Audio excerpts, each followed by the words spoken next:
So it is now Sunday. Last week I was in Bali having the time of my life. I went to Bali to see Tiesto at a place called Omnia. It was a day bar that turns into a club, like a nightclub, and it overlooks the Pacific Ocean. So on Tuesday, that's what I was doing. I remember, if you were watching my Insta stories, I was sitting on the at the bar with a cocktail, and I was just like, wow, life is just absolutely beautiful. It's absolutely beautiful. We really need to like,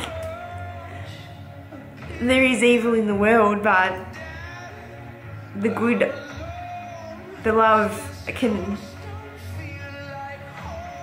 good can overcome anything.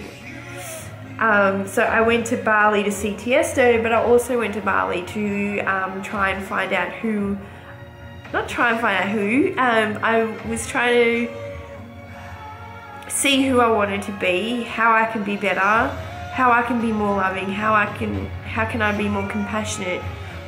Who am I? Like, I know that I'm loved, kind, compassionate, empathetic, honest, trustworthy, I'm happy, but I wanted to know how I could give that back to the world. So the reason I went to Bali was to find out more of what I wanted out of the world, what I want to give back to the world. And so, one second.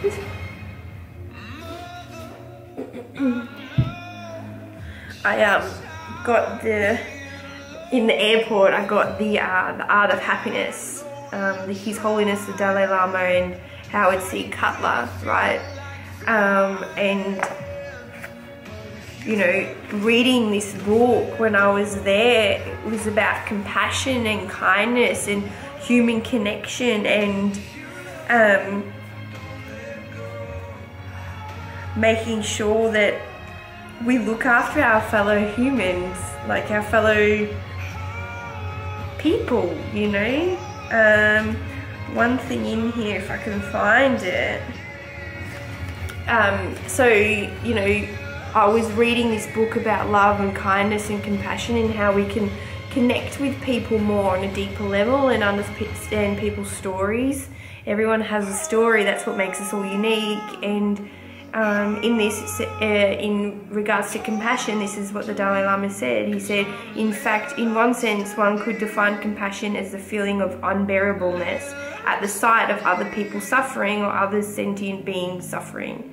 And in order to generate that feeling, one must first have an appreciation of the seriousness or intensity of another's suffering. So I think that the more fully one understands suffering and the various kinds of suffering that we are subject to, the deeper we will be one's level of compassion. So reading that when I was in Bali, and then I made the decision to go back to the place called Omnia on the Tuesday to have a cocktail and just sit there I was on my own, just enjoying life, and sitting there, I was like, yeah, I'm so glad I came back to this place, because I had some time to kill before my flight. Got to the airport about 5 o'clock in the evening. Couldn't board because the system was down, so got through about 6 o'clock, and then the flight was meant to be at 9 o'clock and it got delayed until like 11:30. Then in the air, like, I hate flying. Like, I've flown many times, but my fear is flying, and I'm starting to overcome it every time I fly, like, keep doing it until it feels normal. And I really specifically do not like takeoff. Takeoff is my, like, fear. Because I think, oh my gosh, I'm off the ground. Like, my feet are meant to be walking the earth, not in the air. So I had particular podcasts that I was listening to that literally kept me grounded whilst in the air. So yeah, when I was in the air, I was falling asleep to these podcasts. That really helped me to take my mind away and listen to something else, someone else's voice. Incredibly helped me so much on the plane ride. And then I ended up sleeping the whole way, which is good. I landed, and so I knew something was happening at home when I was in Bali. One of my roommates messaged me when I was away in Bali to say he needs to get out. It's not safe here. He reckons some people had gone through his stuff and my stuff. So I got my friend to get the spare key, get my laptop. That's all I cared about. Okay, so I dealt with all that situation in Bali, and then when I got off the plane to come here, I was like, don't think about it, just drive home. It wasn't until I was literally 5 minutes away from home that I had to call my friend. I said, just be on the phone with me because I'm about to pull up to my house and I can actually feel the anxiety right now. I pulled up to my house and there was a random chair out the front. I was like, okay, that's not my chair. Whose chair is that? But I was like, it's okay, it's just a chair. But that was like my first, like, okay, something's not right. I opened the door and I could see through my walkway and I'm like, okay, everything looks fine. And I had a new roommate with me, living with me at the time. He had been at the place for 2 weeks. I opened up his door and there's some random with him. And I was just like, who the fuck are you? What the fuck are you doing in my house? I was on my phone to my friend and I saw illegal substances on the windowsill. They had my doonas. And I was like, what are you doing? Like, they didn't care. They were like tired. They just went back to sleep. So I shut the door and then I was like, okay, speaking to my friend, and I was like, what is wrong with my house? And I looked into the kitchen and there was dishes all over the kitchen, in the sink. The stove was disgusting. And I was like, oh my gosh, my house. My couch and everything was fine. The laundry area was fine. And then I was walking into their bathroom. Don't even want to talk about that. And then, you know, I was walking into my bedroom.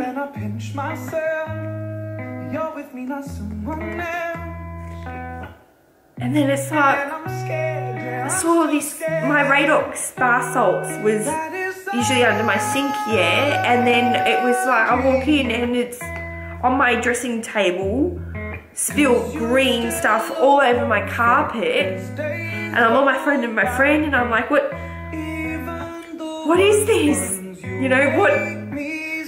Someone's been in my room, and he's like, it's okay, and then I walked over to my top drawer and credit cards had been gone, and as soon as I saw that, he's like, get out, call the cops, you know, call the cops. So I went back outside, sat down, I called the cops, told them the situation, and then they didn't say anything about they're on their way or anything. I'm like, I've just been burgled, like, where the hell are you? And then I called my mum and I was on the phone to her crying, and then come back into the house. I went back into the room and I was like, who's been through this house? Like, they're like, I don't know, we've just been here, no one's ever been out elsewhere in the house. They just lied. Talk about, they're like Pinocchios on edge. Like, their noses were out here, you know. One of them, the random, you know, got up and started doing the dishes, and I was like, where the hell do I start? So I started like I got the bin, I went to the bin and just was like emptying the bin, and then I had to go outside to the bin to the recycling. And then I opened up the bin and I'm like, someone's thrown out Ugg boots. It's really weird. I pick them up and I'm like, that's my Ugg boots. And then I pick up bags and it's all my stuff. Like my gym gear, my jewelry had been emptied into bags. Like, found the credit cards. I found pieces of clothing that I haven't worn since I moved into this house. Like, whoever it was, found stuff that I didn't even know where it was. And I'm like, these people have gone through my drawers, through everything. And that's when I Insta-storied that particular moment. I sat down and I'm like, wow, what do I do? I decided to be very vulnerable and Insta-story that part. And then, you know, I had to call the coppers to say I found all my stuff, and then obviously they just waved it as a prank, I guess. And then I came back inside and I'm like, who the hell has been through my stuff? And they're like, no one's been through your stuff, Amy. Like, one of them said I was in a car accident and he was in hospital for 2 days. So he's obviously given the key to this random and let him through my house and done whatever he could. In your own home, like these disrespectful pieces of, you know, like, I started cleaning up the house and I called mum to be like, don't come. You know, I was talking to these guys to be like, you know, they owed rent. So I was like, you know, owe your rent and we'll go from there. And so I was like calling mum to say, don't come, I've sorted everything out. And then I ended up laying down on my bed to be like, I just got off the plane, I need sleep, like I'm exhausted, emotionally exhausted from cleaning, and emotionally exhausted and then exhausted from cleaning. And then I laid down and then he knocks on my door. No, I skipped ahead. So I tried to call mum to like not come, and then they rocked up, mum and dad rocked up, and then that's when tension in the house got really bad, really bad. My parents have every right to stick up for their daughter. They have every right to say that what they want to say. So I let my mum be the stern, authoritative, powerful, strong, in a sense, woman that she is, and I allowed her to threaten them, in a sense, to say, you know, this is our daughter, you cannot be doing this to her. But it was like, you know, these kids do not give a shit about anyone or anything. They pushed back, and I was observing this behaviour from them, and all that was going through my head was like, who do I want to be? I went to Bali to say, I want to be more kind, I want to be more compassionate, I want to be more empathetic, and I just was like, okay, this situation right now is testing me to say, okay, Amy, if you want to be a kind, nice person, how are you going to respond in this situation? And I'm an observer, so I allowed my mum to do what she needed to do. However, it was causing too much tension. I could feel the tension. I could feel my safety. I didn't feel safe anymore because lucky mum was like that, because it brought out a different evil person in that random guy who was here. He started to threaten her and saying, I know particular people that could come back and hurt us, me, in a sense. And so like this went on for about 10 minutes, and then he started getting really aggressive. He was a scary, scary person. And I was like, get that out of my house right now. And everyone, because I wasn't saying anything, they all just looked at me and they were like, what? I'm like, get out of my house, buddy, right now. And then so he packed up all his stuff and he went outside. My parents went outside, they were on the phones doing I don't know what. And then I went outside to see this guy, And I sat down with him and I said, look, you're making me feel real unsafe in my own home. You've got to get your shit together. You're house hopping, you're doing drugs, you're 21, 22 years old. Like, what are you doing with your life? I was like, something's not right. I felt your anger, I felt your tension, I felt your aggressiveness. What has happened in your life? And he's like, my girlfriend committed suicide. And I'm like, look, you've got to start looking after yourself, you know. I was like recommending particular companies that could help him. And then he started crying because I was so kind and compassionate towards him. And I'm not saying he's a good person, like, he is bad news. However, I'm not going to, his life is so bad, it's just unfortunate that my life got involved with that. It's just our lives crossed and I can't do anything about it. Like, I'm just, what can I learn from this, you know? So he got picked up and he left. And then I came back in here and I sat down with my roommate who was living here. And I was like, I opened up to him and was being very vulnerable with my own life.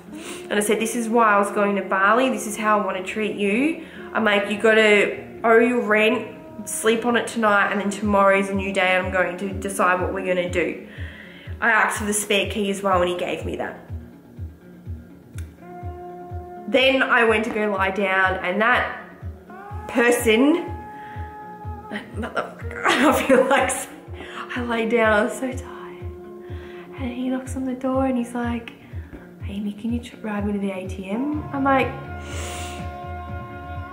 sure. And then that's when I felt like I was being too good. I was getting walked over then. And then I drove him to the ATM and that motherfucker, excuse me, but he didn't even pay me rent. He made me drive all the way to the ATM, like 10 minutes down the road for nothing. Come back home. I laid down and then my friend came over, and in that space of the time, like me lying down waiting for my friend to come around to see if I was okay, he fell asleep on the couch. And when he woke up, he must have been high because he started drinking a glass of water and then he dropped the glass and it just smashed everywhere in front of me and my friend, and he didn't even say sorry, he didn't even clean it up, he just walked to his room. And then I was like to my friend, get me out of here, just get me out of here, take me away. So we went out for dinner and like he helped me, like he just talked to me, we just chilled, I didn't eat actually, I couldn't eat. And then like we came back to my house and we were chilling, and then he walks out here and he comes back over to me and he's like, because we heard the door open, we heard footsteps, and I was like, I started to feel like, oh, what's going on? And I was like, no, it's gonna be okay, don't get worried until you know something's happening. And then, so he noticed, he's like, Amy, we need to call the police. We need to go to the police station right now. And I was like, don't, like what? And he goes, so I hear voices, someone's in his room. And I was like, what if he's on loudspeaker talking to somebody?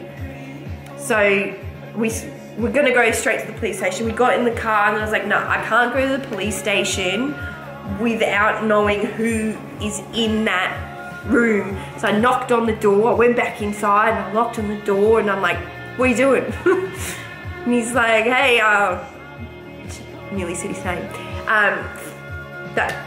my mate's back. And I'm like, why the F did you effing bring that effing person back into my house, you disrespectful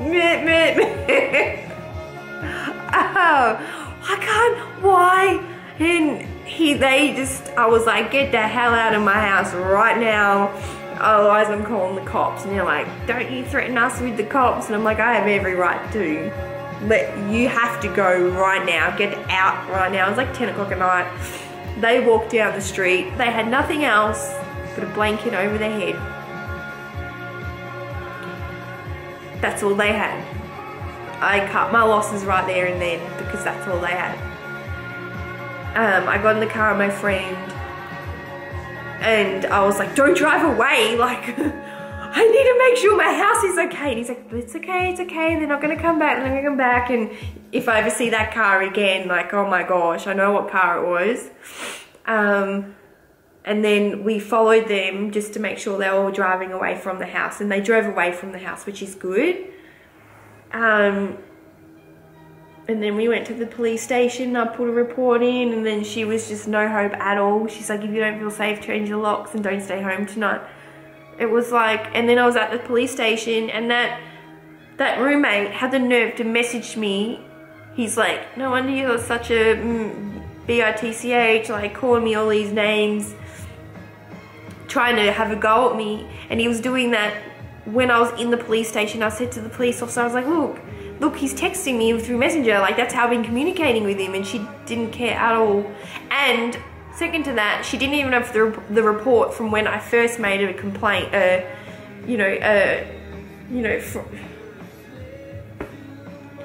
was like, don't worry about it. So we just went for a drive because I didn't want to come back home. And then he dropped me home at about 12 because I just didn't want to come here. And then he ended up going, and I'm like, I'll be fine on my own. I was trying to be strong. I'm like, I'll be fine. I sat down on the couch and I'm like, I'm tired. So I turned the TV off, and then I was like, oh, I could do this. I can just sleep here. And then I'm like, heard my nose. It's like, I'm out. Fuck this. So I text Mum, I'm like, I'm on my way. And she's like, bring your pillow. I picked up my pillow and I still forgot the pillow. Anyways, so I went to my parents' place, and then I slept with my pooch. That really helped. I haven't been home for many years. I slept at home for a very long time, and when I used to be there, I used to say, you want to go to bed? And he'd jump on my bed straight away, and he knew. Like, dogs aren't stupid, but it was just cool that he remembered. And then I slept like a log. Like, I slept so good, but as soon as I woke up, I was up. And I was like, Mum, I'm going to check on the house. And she's just like, let us know if you need anything. And I'm driving to my house in the morning. The anxiety, like, it was just like, what am I going to find? Am I going to find a house? Am I going to find someone through my stuff? Am I going to find nothing? Is it going to be trashed? Like, it's not even my home? Like, you know? Sorry, it's good for me to listen to music. It helps.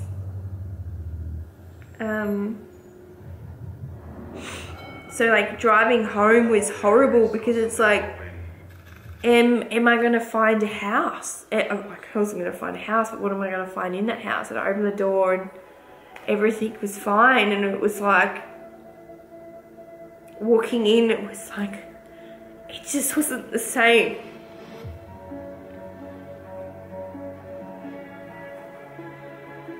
And then I was like, get your shit together, Amy, like, this is what I did.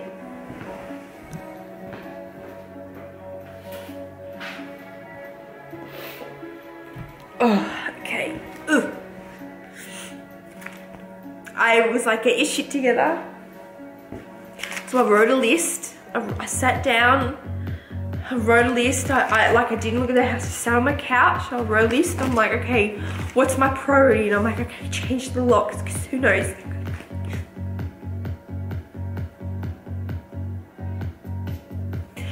Oh, they could have had the spare key or taken anything. So I was like, change the locks. I had to do particular things with when I was parking at the airport, so I had to deal with that. I was like, clean the room, call the real estate, look for cheap storage, because I didn't know if I was going to be staying here, because I have to vacate soon anyway, because I don't know where to put all my stuff. I still hadn't bought a vacuum, so I was like, buy a vacuum because I'm going to need to vacuum my room. And then that was pretty much all I wrote. And then every now and then I'd get up, clean, have something to eat, sit down, chill, get up, do something, sit down, chill. And then, so when I was tidying up, I found more stuff. I found the sensors screwed off the walls. I found the alarm system in the bin. So then I had to like write extra things on my list to say, you know, put the sensor back up, fix the alarm. But the first, yeah, when I got the vacuum, I got carpet cleaner, and then I went into their room and I bleached everything. I cleaned the carpet. It still stinks, I'm still trying to get smells out, but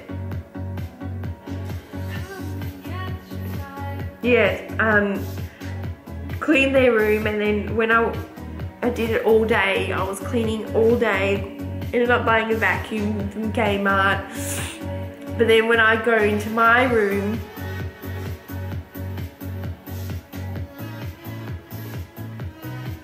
I can't describe it. Like, I open up the cupboards and I'm like, oh, I'm brushing my teeth, and I'm like, oh, I just need dental floss. I'm like, hang on, the dental floss isn't there. And then it's just like, it's not there because someone else has been there. I don't know how, it's like, it's violating. It's like, I know it's just, it's not the dental floss. It's like, for example, I go into my walk-in wardrobe and I had to put boxes back up where they were found, like because they were outside, and I'm like, someone's taken this box down and just rummaged through my stuff.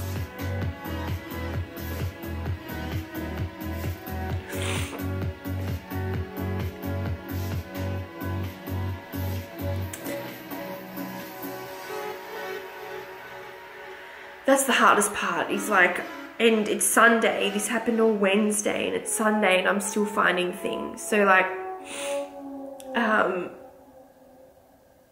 I've put things back where I got them, like where I found them, because I'm a neat freak, I'm tidy. So I know where everything lives, and now it's not back 100%, and it just, you know, for example, I'm like,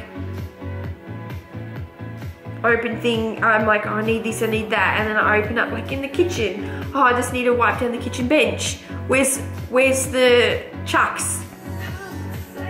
Where's the sponge? I saw sponge. Then I went into the room and I was like, oh, I have air freshener. I went into my bedroom, opened up the sink, and then the air freshener's not there. You know, it's like,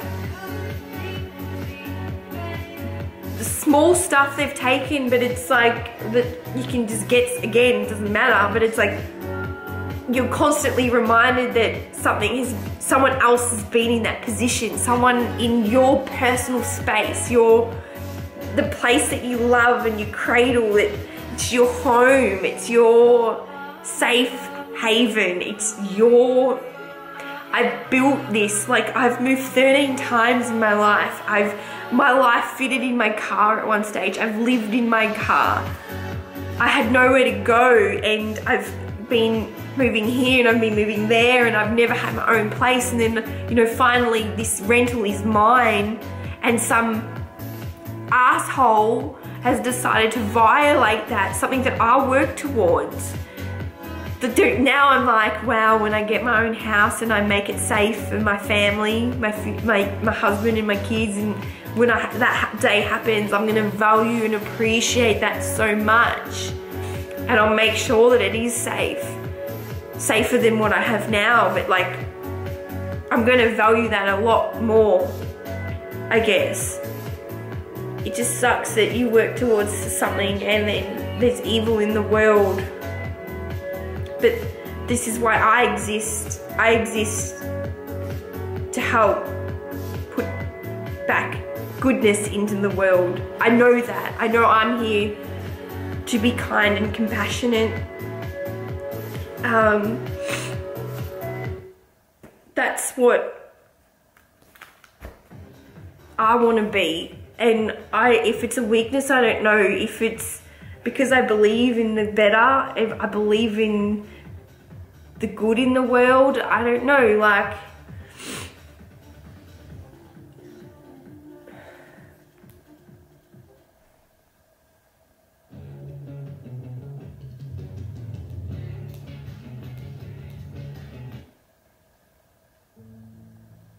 I don't want to be... I believe in goodness, you know. I believe that there's good people out there. And I just hope to God, like... First time like vlogging for so long, and I don't know how the camera died. But what I was saying was like, and I started talking and I don't know how long it cut out for, but I just believe in goodness. I believe in love. I got it tattooed on my wrist, if you can see it. Like, I hope that they look back in 10, 20 years and they go, wow, there was actually goodness. If they choose to, like, one of my friends said, you know, you can lead, but you can't carry. You know, she said, there are always going to be those that take and throw what you have away. These people no longer have permission to abuse you. The only way to pay it forward is to know that it is then paid forward, you know. She's like, you can lead the many, but you can't carry any. That's from Linda Evenden. It just... I think it sucks because I want to help people, and people can only... If they want the help, they'll choose to get the help, but it just... I was told I dealt with the situation with grace, but also, like, I've got to know, like, people can't treat me that way, and they can't, but I choose in goodness. Like, I just don't know how to... I got mad and angry, but everyone has a story. Not everyone is a good person, and I accept that, and no one I know what I deserve, I know how I should be treated, but what can I learn from this? I know who I want to be, I know who I am. That's going against who I am. Like, I will set boundaries, I will put walls. Boundaries tell people how, well, you know, how you want to be treated. That's what boundaries are good for. And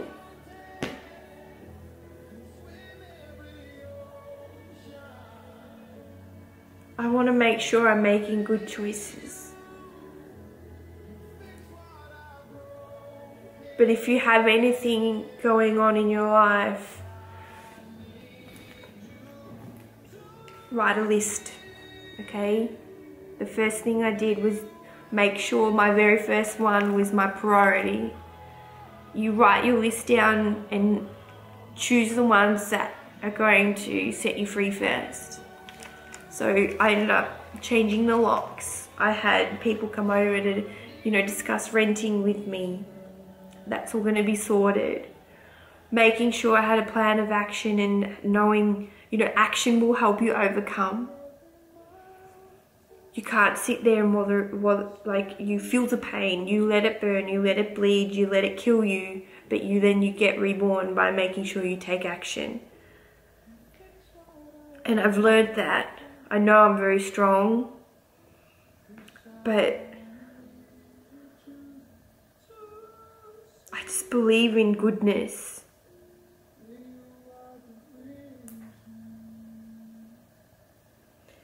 And I just hope other people can treat other people the same way, you know. I love the sun, I love sunshine. I love going to the gym.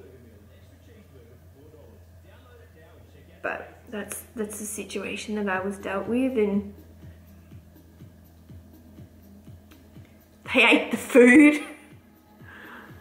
I'm still finding stuff in the bin, in the other bin, like blankets, a top. they stole a voucher that my boss got me for my hard work at the gym. Like, I want to make sure that place does really well, and my boss recognised that I can help and do well for the business. And I saved the voucher to put towards something important because I value that. He values me. They stole my headphones for the gym. All my gym gear was in bags in the bin. I found all my underwear in like, and I had a materialistic lining over my washing basket. It was all shoved under there, so they were being in my bras were behind my hanging up in my bathroom, but I didn't put there. Like,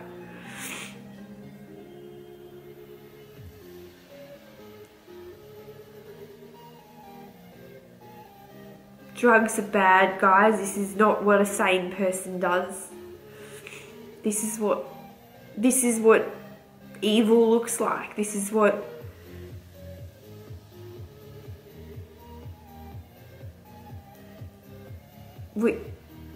the world needs to change. We need to be kind to one another.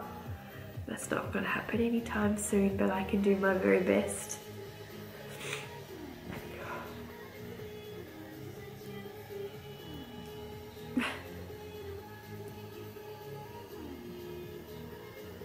I appreciate everybody reaching out to me so much. I allowed people to be there for me. I feel like I'm trapped in somebody else's master plan. Get a school, get a job, get a mortgage. All I'm really doing is dying. There's good in the world, I promise you that. It's how you can... How do you respond? Ask yourself that question. What am I learning from this? How do I want to respond? Who am I? And that gives you clarity. It gives you peace within your heart. I think for me it does. When I go, who do I want to be? I'm like, you know what? I dealt with this the way that I could. I was too caring, I guess. But that's me. I believe in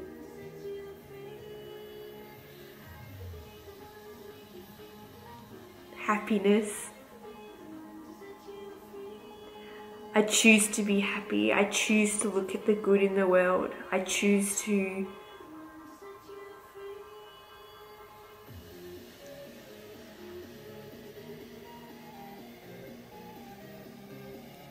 I don't know, I just thank you for everybody who's been there for me. I really appreciate it. I'm not too sure what else I should say, but you guys wanted to hear the story, so that was the story. Hopefully this is another vlog of many, but you know, do what makes you happy. Do what makes you happy. Let go of the past because that was the past.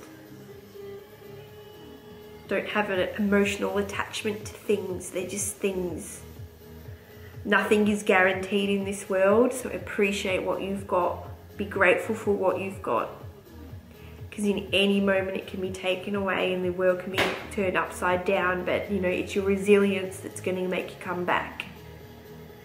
Trust in yourself, trust, you know, and trust in others that there is good, and there is good. For one moment of, you know, shitness, I've had plenty more of goodness.